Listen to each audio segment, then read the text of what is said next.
In the 1960s, black families operated under a financial philosophy that was radically different from the one promoted by banks and mainstream financial institutions. Banks wanted people to borrow. Banks profited from debt. But black families in the 1960s, particularly those with Southern roots or working-class consciousness, had developed a financial code that kept them free from the debt trap. The irony is profound and painful. The very strategies that kept black families financially stable in the 1960s have largely disappeared.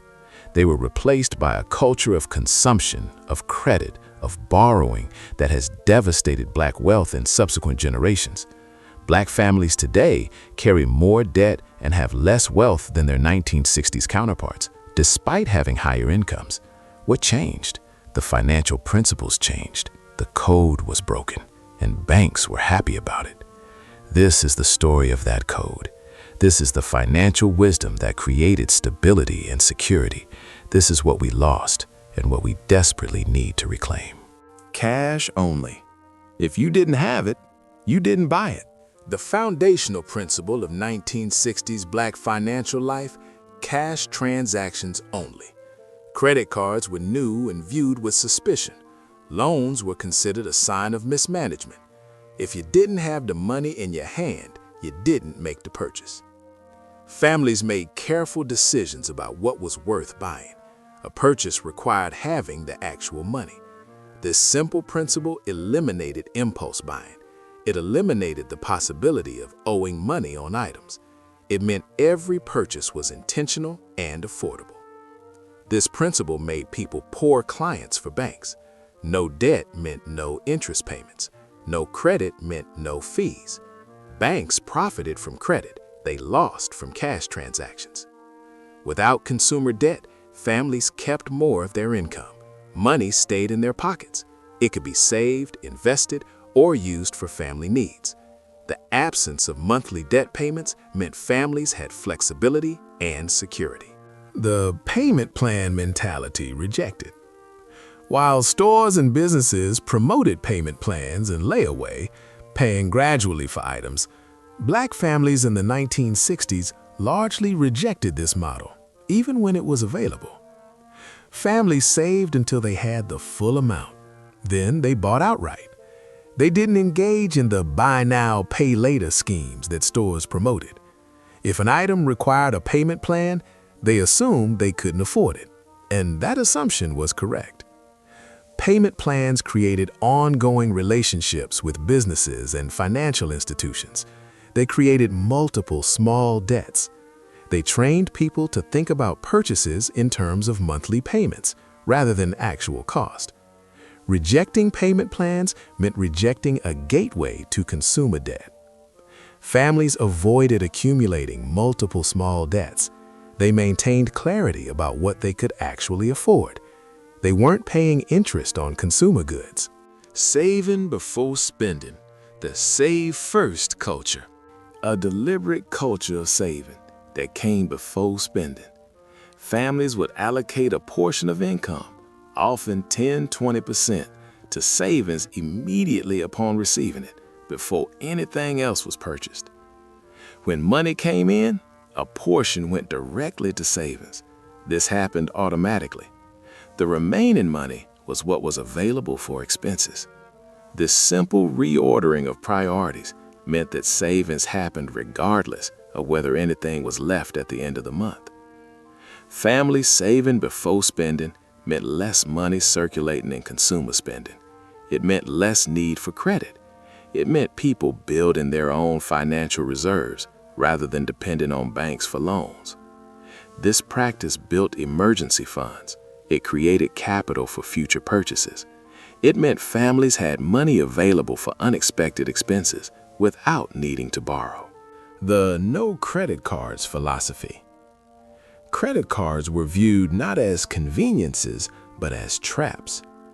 Many families in the 1960s simply didn't have them, and those that did rarely used them.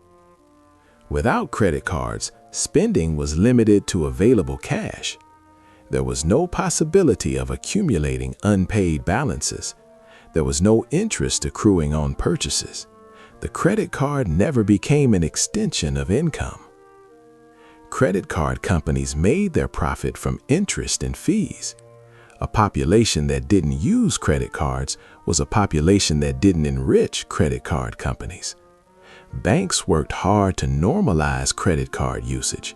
Black families' resistance was bad for business. Families avoided the debt trap that credit cards create. They didn't pay interest on purchases. They maintained clear boundaries between what they had and what they wanted. Understanding the true cost of borrowing. A clear-eyed understanding that borrowing money meant paying back more than you borrowed. Interest wasn't some abstract concept. It was understood as the price of debt. Families calculated the total cost of any loan. They understood that a $100 loan at 10% interest became a $110 cost. They thought about loans not in terms of monthly payments, but in terms of total expenditure. Banks benefited from people not understanding the total cost of loans. Marketing focused on monthly payments, only $29 a month, rather than total cost. When people understood true cost, they borrowed less. Understanding true cost meant families made better decisions. They avoided expensive loans. They were less likely to borrow for consumer goods because they understood they'd pay significantly more. 6. Buying used instead of new. The reuse culture. A culture that valued used items over new ones. Buying used cars, used furniture, used clothing was normal and expected, not a sign of poverty, but a sign of wisdom. Used markets were robust. Families shopped them. They bought quality used items that lasted. They avoided the depreciation hit of buying new.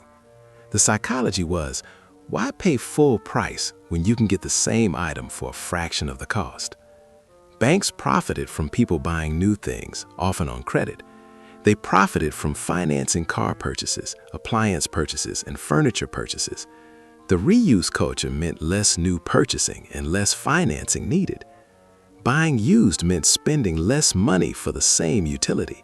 Families could afford more and better items by shopping used. They avoided the depreciation of new purchases. The discipline of the budget. Written plans. Families kept budgets, written plans for how money would be allocated. Every dollar was assigned a purpose before it was spent. Monthly budgets were created. Income was allocated, rent, food, utilities, savings, emergencies. The budget was a constraint that prevented overspending. If money wasn't budgeted for something, it didn't get purchased. Budgeting meant controlled spending, which meant less demand for credit. It meant people knew exactly what they could afford. Banks preferred people to spend impulsively and borrow when they ran short. Budgeting prevented overspending. It created awareness of money flow. It enabled families to allocate resources strategically and build savings. The emergency fund as non-negotiable. An understanding that emergencies happen and required money to be set aside specifically for them. An emergency fund was not optional. It was essential. Families maintained emergency funds, money set aside specifically for unexpected expenses. When emergencies occurred, medical, car repair, home maintenance, the money was available. The family didn't need to borrow. Emergency funds meant less demand for emergency loans and credit lines. If people had their own money for emergencies, they didn't need to borrow from banks. Emergency funds prevented families from going into debt when unexpected expenses occurred. They provided security and stability. They meant families didn't have to make desperate financial decisions. 9. Avoiding keeping up. Rejecting conspicuous consumption. An explicit rejection of the pressure to display wealth through consumption. Families didn't try to keep up with the Joneses. They didn't buy things to signal status. This was rooted in both economic necessity and cultural values. Families understood that displaying wealth invited theft and exploitation. They kept their financial stability private. Consumption was practical, not performative. Consumptuous consumption drove demand for credit. People bought things they couldn't afford to signal status. When families rejected this, they bought less and borrowed less.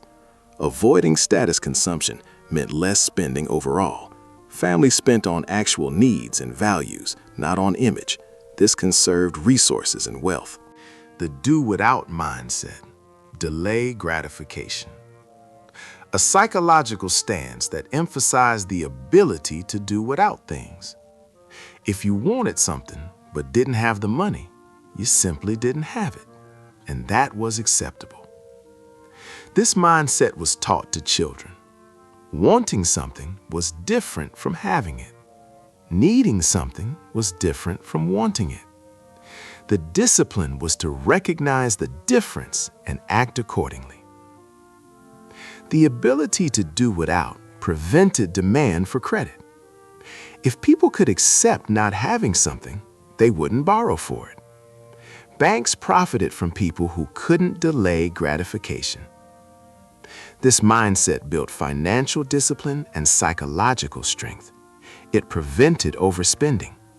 It meant people valued resources appropriately and used them wisely. Owning versus renting. The preference for ownership. When possible, families preferred to own rather than rent. Home ownership was a goal, even if it meant financial sacrifice in the short term. Families saved for down payments. They bought homes and built equity.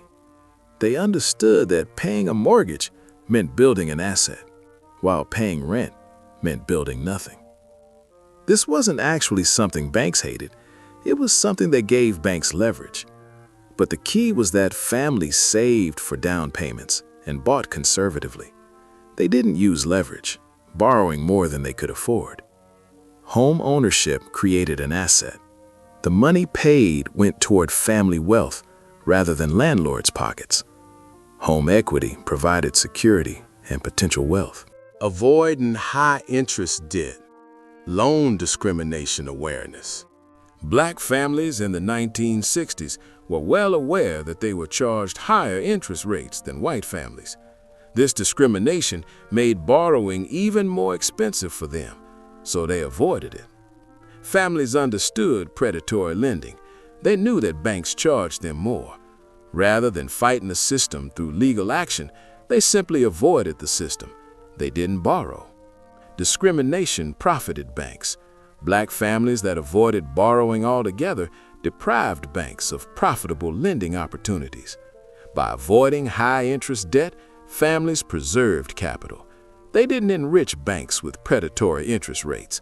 They kept wealth within the community. This story doesn't end here.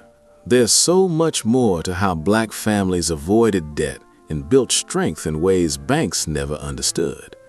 If you remember something from your own family, a rule, a habit, or a lesson about money, leave it in the comments. I'll be featuring your memories in part 2. And if you want more stories like this, told with respect and truth, make sure to subscribe.